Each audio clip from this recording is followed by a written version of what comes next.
दूसरा नहीं चिल्लाओ। साथियों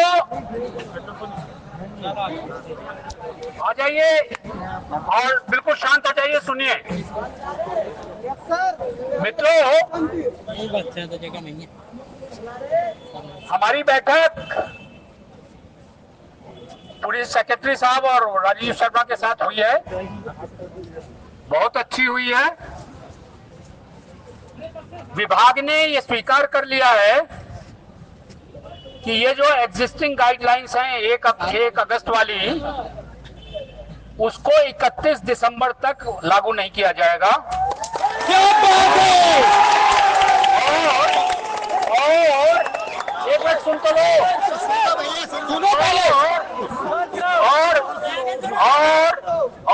और 31 दिसंबर तक जो एडवर्टीजमेंट निकलेगा वो पुरानी गाइडलाइंस के हिसाब से ही उसमें राइटर और टेक्नोलॉजी के संबंध में बात होगी। इसमें ये भी बात हुई है कि सीजीएल, एसबीआई, आईबीपीएस जिनकी हम लेके गए थे समस्या, जी सर, आज सेक्रेटरी साहब एडेंडम शाम तक अप्रूवल के लिए भेज रहे हैं वहां मंत्री के यहाँ, क्योंकि ये मंत्री के अप्रूवल से गाइडलाइंस निकली थी, तो उनसे अप्रूवल उनका वो मेरा काम है, मैं अप्रूवल लाके आज शाम को, और अभी मैं तुरंत बातचीत शुरू कर रहा हूँ, एसएससी को बता रहा हूँ कि यही गाइडलाइन के मुताबिक जो पुरानी थी 18 वाली और 22 वाली, इसी के आधार पर। तेरा मैं समझना भाई, कल को फिर पूछो। जी सर, जी हाँ, मैं क्लियर कर दूं, क्योंकि कुछ लोग कह रहे हैं हम 13 की लागू कराएंगे, इसलिए मैंने कहा। तो 18 और 22 की जो गाइडलाइन है उसके आधार पर ही एग्जाम हो। सीजीएल के लिए अभी तुरंत हो, क्योंकि सीजीएल तुरंत का मामला है। आज से एडमिट कार्ड ने, हाँ मालूम है मुझे, बता गया, उनको दिखा दिया, स्पेसिफिकली बात की है। और एसबीआई भी बोला, एसबीआई एमटीएस है सर। अरे भैया, तो एसएससी में आ गया ना यार, एमटीएस एसएससी कराता है कि नहीं? फिर सीजीएल कौन कराता है? एसएससी।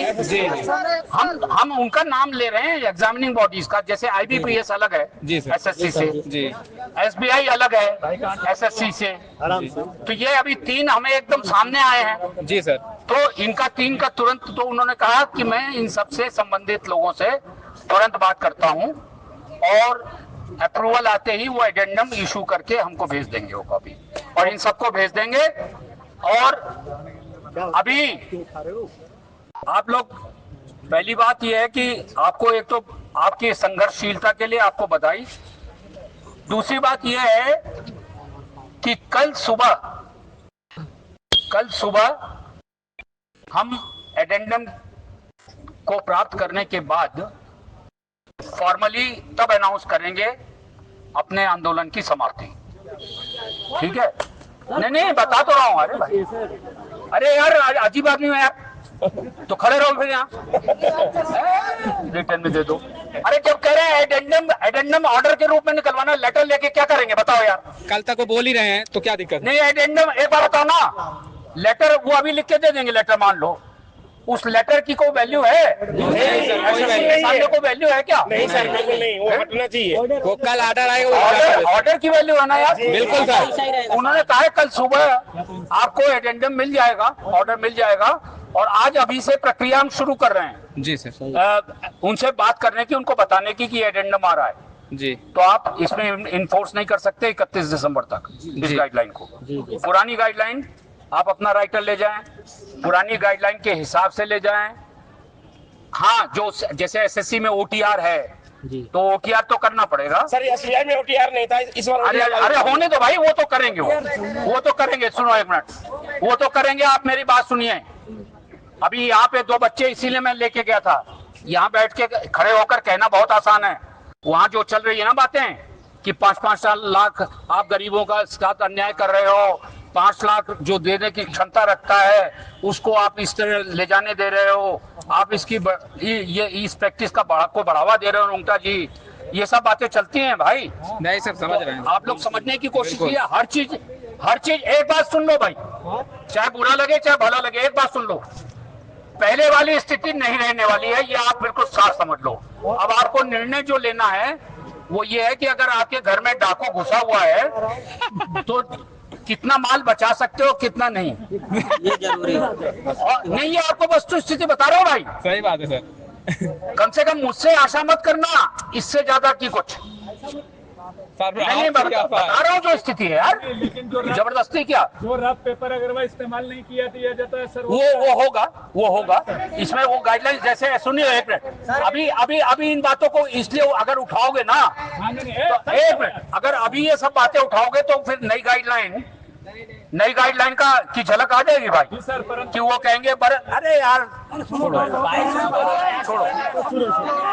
बताइए सर, अपनी बात कंटिन्यू यार, कई बार सुनना करो भाई, आप लोग बोलते रहते हो।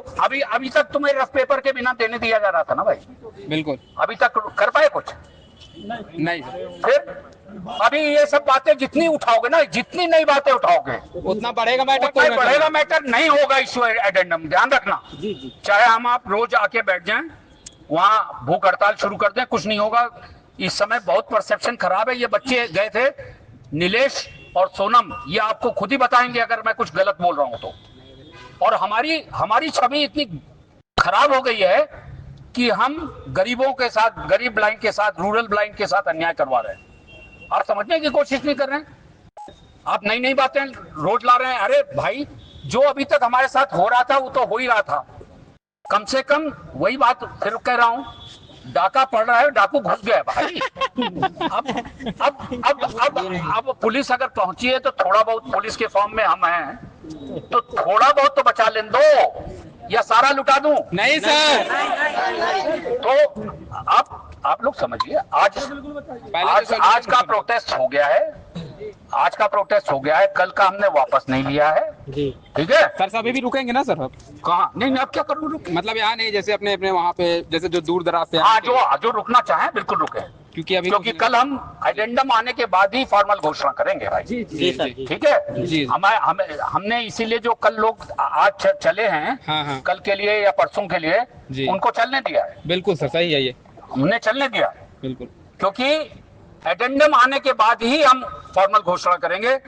और अगर एडेंडम कल सुबह नहीं मिला तो नहीं, एडेंडम लिखित तो अभी दे देंगे, आदेश डायरेक्ट कर देंगे, आदेश चाहिए भाई, आदेश के पहले समझौता नहीं होगा। हमने आदेश की बात की, आदेश मिलेगा। एक मिनट शांत हो जाओ भाई, आदेश कोई बात नहीं बेटा, समझ रहे हैं, क्लेरिफाई सोच लो। आदेश मिलेगा नोटिफिकेशन के फॉर्म में जी। एक मिनट शांत हो जाओ। आदेश का मतलब नोटिफिकेशन के फॉर्म में जी, ठीक है ना। जैसे ये नोटिफिकेशन है, जैसे ये ऑफिस में मेमोरेंडम है ना जी सर, उसी तौर पे निकलेगा, ठीक है जी सर जी। अगर वो नहीं निकलेगा कल 11 बजे तक, ठीक है जी सर जी। तो हम 11 बजे के बाद हम लोग यहाँ की जगह मंत्रालय पर चलेंगे। बहुत बढ़िया, तो आप निश्चिंत रहे। भारत माता की जिंदाबाद। और एक मिनट अरे भाई, थोड़ा दोस्तों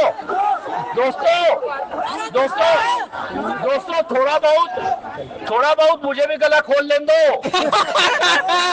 बिल्कुल सर, मैं खोल नहीं पाया भाई, कल भी, आज भी, परसों भी, आज भी। सर खोलिए, आवाज दो,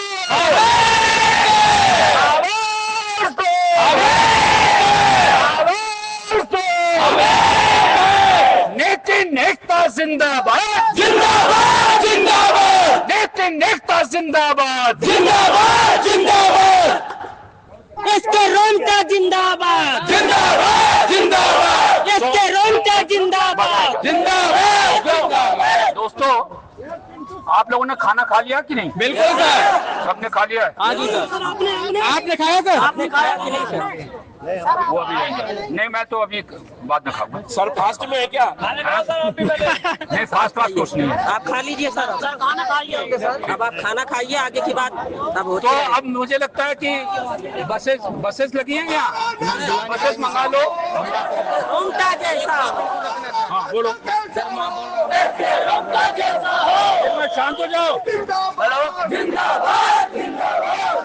अब मैं अपनी एक बात रखना चाहता हूँ। एक मिनट सुनो, सुन लो भाई, सुन लो, सुनाओ तो जाइए। मैं एक बात रखना चाहता हूँ, ब्लाइंड भाई मैथ और इंग्लिश जैसे सब्जेक्ट नहीं कर पाते हैं। अरे वो बाद में बात करना है यार, ये तो बाद में करना है, अभी का समय नहीं है। सुनो, एक मिनट, एक मिनट। ये सब बाद में आप करना जो बात कह रहे हो ना, वो जो पुरानी गाइडलाइन है वो इम्प्लीमेंट तो हो नहीं रही, लेकिन उसमें ऑलरेडी दिया हुआ है पुरानी गाइडलाइन में अल्टरनेटिव क्वेश्चंस का। देखो, अगर मैथ जीरो नहीं होगा, पहले बता दे रहा हूँ, रीजनिंग जीरो नहीं होगा, पहले बता देता हूँ, क्योंकि आप समझ नहीं रहे हैं, होगा ही नहीं जो चीज। तो हम आप सीखते क्यों नहीं है भाई, सीखते क्यों नहीं है? मैं आपको एक बात और बताऊं कि इससे हमने एक सबक लिया है, हालांकि पहले भी हमने प्रयास किया था। एक सबक हमने और लिया है कि हम जो है हर गर्मी की छुट्टी में, एक मिनट शांत हो जाओ, हर गर्मी की छुट्टी में 1 महीने का जहां जहां भी हमारे पास संसाधन है, जगह है, 1 महीने का पूरा जो 8th 9th 10th करके बच्चे आए हैं वहां से लेकर कॉलेज तक, उनको मैथ, रीजनिंग आदि का प्रशिक्षण देंगे, ताकि आप ये बात आगे चलकर ना कहें कि मैथ रीजनिंग नहीं कर पाते। क्योंकि जैसे ही हम ये बात कहेंगे, वो कहेंगे बैंकिंग के, फिर बैंकिंग बंद कर देते हैं आपके लिए, तुरंत होगी ये बात ध्यान रख लेना भाई। चर्चा मत करो भाई, बहुत सारे डिपार्टमेंट चर्चा मत करो। सर एक क्वेश्चन है, ये पूछना चाहता हूँ, रुको, अरे रुको, वो नहीं, ये कर रहा हूँ, उनसे ये पूछना चाहिए था कि इतना सरकारी स्कूल है, आप कितने में कंप्यूटर हो गया वो बात आप क्या समझ रहे हो, नहीं हुई। हमने कहा ये लोग हैं दोनों, सारी बात तो नहीं बताई आपको। ये हम पहले दिन से कह रहे हैं कि सभी स्कूलों में, स्पेशल स्कूल्स में क्लास 6 से कम कंप्यूटर के प्रशिक्षण के लिए सरकार पैसा दे। Skill hub, school skill hub के तहत तो कहा है, उन्होंने माना भी है। और एक बात हमने और कही है, जब बात चल पड़ी है कि असिस्टिव डिवाइस में ब्रेल रिफ्रेशेबल ब्रेल डिस्प्ले भी जोड़े जाए। बिल्कुल सर। और उन्होंने एग्री किया इसको। हमने कहा जब आप इलेक्ट्रिक व्हील चेयर 52-53 हजार की दे सकते हो, तो हमारे लिए ये क्यों कहते हो 40 हजार का है वो? बिल्कुल सर। हमने कहा ये नीलेश है, पूछो। बिल्कुल सर। जो कोचिंग है 3 महीने। हाँ बोलिए। सर 31 दिसंबर के बाद आपने 31 दिसंबर तक का तो बता, लेकिन 31 दिसंबर, अरे भाई इस बीच में कंसल्टेशन होगा ना यार, मीटिंग होगी सभी संस्थाओं के, इस बीच में कंसल्टेशन होगा ना वरुण। 2 हफ्ते का वरुण, इस बीच में कंसल्टेशन हो रहा है, 16 से शुरू हो रहा है भाई। मीटिंग करेंगे इसके बाद। उसके आधार पर रिवाइज होगी ये गाइडलाइन, नहीं बनेगी यार। सर जो कोचिंग का है वो 3 महीने होता है। सर अरे वो तो अपने हाथ में है सर। हाँ, संस्थाओं की मीटिंग लेंगे। एक मिनट, हाँ ये इम्पोर्टेंट इशू है, संस्थाओं की मीटिंग, दिल्ली की संस्थाओं की मीटिंग परमानंद जी सैटरडे को बुला लीजिए। सारे देश की बुलाइए सर, जितनी भी। नहीं, वो तो कोशिश करेंगे यार, कौन आता है, इनवाइट हम सबको करेंगे, इनवाइट करिए सर। सभी संगठनों को करेंगे। बिल्कुल सर। चलो संडे कर लेते हैं, संडे को करिए, संडे कर लेते हैं, संडे को रख लेते हैं, क्योंकि फिर हम लोग ये बातें कहेंगे पब्लिकली कि आप लोग बुलाया गया था, नहीं आए, क्यों नहीं आए? करेंगे। और वो ऑनलाइन ऑफलाइन दोनों रहेगी, हाइब्रिड मोड में। बिल्कुल सर। ताकि दूर की संस्थाएं भी शामिल हो सके। रहेगी। जो संस्थाएं नहीं आज ही तो किया जाएगा। कल उनको हम सबको इनविटेशन भेज देंगे। जो नहीं आएंगे उनका विरोध किया जाएगा सर, जम के। दृष्टिबाई विज्ञान समिति के बहुत धन्यवाद। अब मैं निवेदन करूंगा स्टाफ से, आप सबको एक एक करके बसों पे बैठाना। बसें है कि नहीं? यहाँ बुलाइए, पुलिस वालों से निवेदन है, बस बुला लें, बस हमारी बुलवा लें। और हम पुलिस प्रशासन का भी धन्यवाद करना चाहते हैं कि उन्होंने परसों भी और आज थोड़ा बहुत मिसअंडरस्टैंडिंग हुई, लेकिन बाद में सब कुछ सौहार्दपूर्ण वातावरण रहा है। SHO साहब, ACP साहब, DCP साहब, सबको बहुत धन्यवाद देना चाहते हैं। बहुत बहुत धन्यवाद। भारत माता की, भारत माता की, वंदे वंदे वंदे। राष्ट्रीय दृष्टिहीन एकता जिंदाबाद, राष्ट्रीय Justice is still